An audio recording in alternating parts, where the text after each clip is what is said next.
गणेश की शक्ति अगर अपने अंदर जागृत करनी है तो सबसे प्रथम जानना चाहिए कि हमें निराकार की ओर चित्त देना चाहिए, चैतन्य की ओर देना चाहिए, और चैतन्य जो हमारे अंदर से बह रहा है उसको देखना चाहिए। जिनका चैतन्य दूषित है वो यही कहेगा मुझे भूत लग गया।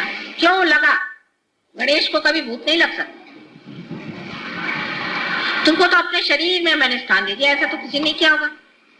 और मैं तकलीफें उठाती हूँ आपकी सफाई के लिए, लेकिन आप लोग अपनी सफाई क्यों नहीं कर सकते? और आके लोग कहेंगे माँ मेरा आज्ञा पकड़ गया, मुझे अहंकार हो गया। क्यों हुआ? जब करने वाला परमात्मा है फिर आपको अहंकार क्यों? उसकी वजह यह है कि अपने दोषों को हम नहीं देखते, दूसरों में टाल देते हैं और कह देते हैं कि ये तुम्हारा काम और ये तुम्हारी वजह से। उसके उल्टे श्री गणेश,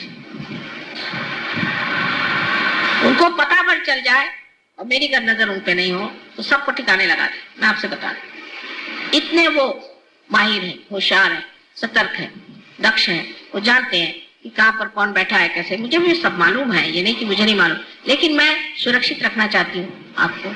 लेकिन वो नहीं, वो कहते हैं ऐसे बेकार लोगों को क्यों माँ के पीछे लगाना, वो तो ऐसे ठिकाना कर दे।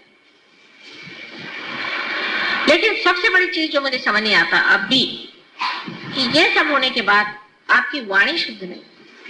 वाणी में बहुत से लोग गालियां देते हैं, अभी भी सहयोग में चीखते हैं, चिल्लाते हैं, जोर से बोलते हैं, उसमें प्रेम माधुर्य कुछ है ही नहीं। उसका मतलब आपकी वाणी भी शुद्ध नहीं। और ऊपर से दाम्भिकता, इसे कहना चाहिए कि ढोंग करना, ऐसा दिखाना कि हम बड़े मुस्कुरा रहे हैं, हम बड़े हंस रहे हैं, बहुत ही खुश हो रहे हैं, और अंदर से तो मैं देख रही कर कर हृदय स्वच्छ नहीं। वो जो असली आनंद का गांधीर्य है, उसकी चमक ही और होती है, और हमसे तो छिप नहीं सकती वो। आप कुछ भी पोत के आइए, हम पहचान जाएंगे आप कितने गहरे पानी में। लेकिन वो किस लिए? हम भी आपको क्यों परखते हैं, किस वजह से परखते हैं, इतनी मेहनत क्यों करते हैं? वजह ये चाहते हैं कि आप लोग सब चमक जाएं। लेकिन जब तक आपके मन में अपना हित ना आए, जब तक आप अपनी अंतिम लक्ष्य को पूर्ति की तरफ ध्यान न दें और फालतू चीजों में उलझे रहेंगे और उसी से मुझे तंग करते रहेंगे। मुझसे लोग आर्ग्यू करते हैं, माँ हम आपकी इतनी पूजा करते हैं तो भी ऐसे कैसे होगा? क्यों आपके अंदर कोई दोष नहीं? आप संपूर्ण हैं। ये तुम कहिए कि आप लोग पार हो गए। इस तरह की जब हम बातें सोचते हैं तब हमारा चित्त उठते जाता है ऊपर की ओर, और चैतन्य की ओर हमारे हाथ फैलाए हुए हैं। इस वक्त चैतन्य हमारे अंदर बहना शुरू हो जाता है और इतना खुश होता है वो कि चलो मेरा स्थान यहाँ मिल गया। जैसे कोई बाढ़ आ जाए, इस तरह से पूरा शरीर आलोकित हो जाता है। एक दो आदमियों को आलोकित करना तो बहुत आसान चीज है, लेकिन मैं तो चाहती हूँ कि सामूहिकता से हम लोग इस तरह से बने, क्योंकि आज उसकी जरूरत है। नहीं तो सोचे कि ये समाज कहाँ जा रहा है। एक से एक चोर उचक के बैठे हुए हैं, सारी दुनिया भर की परेशानियां लोगों को लगी हुई हैं, और इसके अलावा इतनी अनैतिकता, माने घोर घोर कलयुग है। आप अपने बच्चों को इसी में क्या चाहते हैं कि सब कर दें, या आप चाहते हैं कि कोई विशेष महान कार्य के लिए आप इस संसार में आए हैं और उस कार्य को आप करें? हो गया, आपको पैसों का प्रॉब्लम था, सॉल्व हो गया। नौकरी का प्रॉब्लम था, सॉल्व हो गया। और प्रॉब्लम्स थे, सॉल्व हो गए। आगे क्या? अभी लालच खत्म ही नहीं हो रही, और उसके लिए भी मुझे परेशान करना आसान बिल्कुल उचित नहीं। सिर्फ मुझसे प्रश्न सहयोग पे ही करने चाहिए, और कोई सा भी दूसरा प्रश्न करना गलत है। और वो भी प्रश्न बेकार में जानने के लिए बहुत सारी बातें करने की जरूरत नहीं। शांति में ही पूछने से अपने आप आपको उत्तर आ जाए। नहीं तो हर बार आपको मेरा लाउड स्पीकर लगाना पड़ेगा कि माँ ने इसमें क्या कहा, तो और में आप में क्या फर्क है। एक साहब मेरे पास आए, कहने मुझसे भगवान बोलते हैं। मैंने कहा कैसे? कहले बस मैं गीता है इसे खोल लेता हूँ, जो पेज खुल जाता है उसमें जो लिखा है उसी से मैं समझ जाता हूँ भगवान ने कहा। मैं कहा वाह भाई वाह, वही हाल मेरा दिखता है। पेज खोल दो, माँ ने क्या कहा, ऐसा कहा। अब यही करो। आपके अंदर सृजन शक्ति स्वयं है, आपके अंदर विचार शक्ति स्वयं है, आपके अंदर वो शक्ति है जिससे आप दुनिया को चमका सकते। तब आप क्यों बार बार ये चाहते हैं कि माँ ही इस बात पर बताए? आप स्वयं इसका प्रश्न का उत्तर दे सकते हैं। मैंने देखा उत्तर देने के लिए सिर्फ एक मैं ही हूँ। मेरे सामने तो सब प्रॉब्लम्स ही लोग लेके आते हैं, उसमें ऐसा प्रॉब्लम है, उसमें ऐसा प्रॉब्लम है, लेकिन कोई ऐसा नहीं मिलता कि नहीं इसका सोल्यूशन है माँ, आप चिंता न करें, हम कर दिखाएं। कोई भी चीज कह रहे हैं उसमें सिर्फ शक्ति का संचार होते ही वो चीज कुछ और ही हो जाए।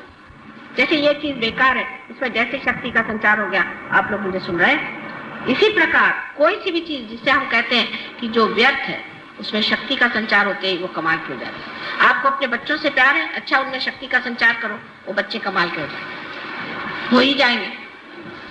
अगर आपको अपने घर से प्यार है, चलो उसमें शक्ति का संचार करो, मंदिर हो जाएगा। आपकी बुद्धि में अगर कोई दोष है या आपको हर समय सवालात बहुत आप दिमाग में लाते हैं, अपने उसमें शक्ति का संचार करो, सब चीज का उत्तर आपके सामने आ जाएगा। आपको मुझसे पूछने की जरूरत क्या? शंकराचार्य, आदि शंकराचार्य को क्या मैंने जाके बताया था? तुकाराम को क्या मैंने जाके बताया था? सबसे तो बड़ा ज्ञानेश्वर जी को अगर उनकी किताबें पढ़े तो आश्चर्य लगता है, कभी उन्होंने मुझे साकार स्वरूप देखा नहीं, लेकिन उन्होंने उस शक्ति को भर दिया जो उन्हें दी थी, और उस शक्ति के स्वरूप उन्होंने क्या कैसे कहा चीजें रखी। अगर आप अभी भी इसी साकार स्वरूप से ही संतृप्त है, आगे नहीं बढ़ सकते। आपको निराकार में हमें प्राप्त करना होगा, जिससे कि आपके अंदर की सृजन शक्तियां बढ़े। इसी को हम मानते हैं कि जो श्री गणेश को लोग कहते हैं कि हमारे महागुरु, उसकी वजह यही है कि उनकी शक्ति के संचार से हम स्वयं ही गुरु हो जाते हैं। हम कितने बार कहते हैं हम स्वयं के ही गुरु हैं, लेकिन ऐसे कितने लोग हैं मुझे नहीं दिखाते जो अपने टांगों पर खड़े हुए कह सकते हैं कि हाँ माँ ये चीज है, इसका हमारे पास उत्तर है, हम ही को इसका उत्तर मांगो। और जब वो देने लग जाते उत्तर, तो ऐसे उत्तर होते हैं कि सभी दुनिया निरुत्तर हो जाए उनके आगे, क्योंकि जो उत्तर देते हैं इतने अहंकार भरे, इतने बेवकूफी के और इतने निम्न स्तर के होते हैं कि समझ में नहीं आता कि ये सहयोगी है कि कहाँ जाके। अश्रद्धा वालों को नुकसान होता है, ये बात है, नुकसान भी होता है और उनको सीखना पड़ता है, उनको बहुत से लेसन्स लेने पड़ते हैं, समझ लीजिए। लेकिन वो भी होने के बाद, वो सब होने के बाद भी आप अगर जिंदगी भर स्कूलों में ही पढ़ते रहे तो आपको नौकरी कैसी मिलेगी? हर ईयर आप अगर फेल होते रहे तो आपको नौकरी मिल ही नहीं सकती। परमात्मा आपको क्यों अपना नौकर बनाएगा? क्योंकि आप कहते हैं प्रभु तुम मुझे अपना माध्यम बना लो। भाई वो भी तो सोचते हैं कि माध्यम किसे बनाया जाए। ऐसे डिफेक्टिव लोगों को क्या जरूरत है माध्यम बना करके हर बार आफत हो, उनकी गाड़ी नहीं चल सकती। हम उनके माध्यम बनने के लिए हमारे अंदर सारी शक्तियां हैं, हमारे अंदर जागृति है।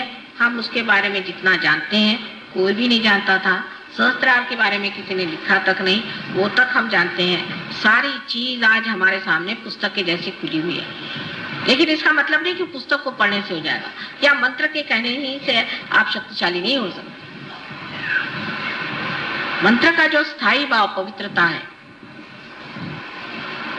और उसकी फेंक, जिसे कहते हैं कि कहाँ नजर है, जब तक दोनों चीज में सामंजस्य नहीं आ जाए, जैसे कि हाथ में पतंग हो और उड़ान उसके ऊपर हो, इसी प्रकार जब तक आपके जीवन में ना हो कि हमारी उड़ान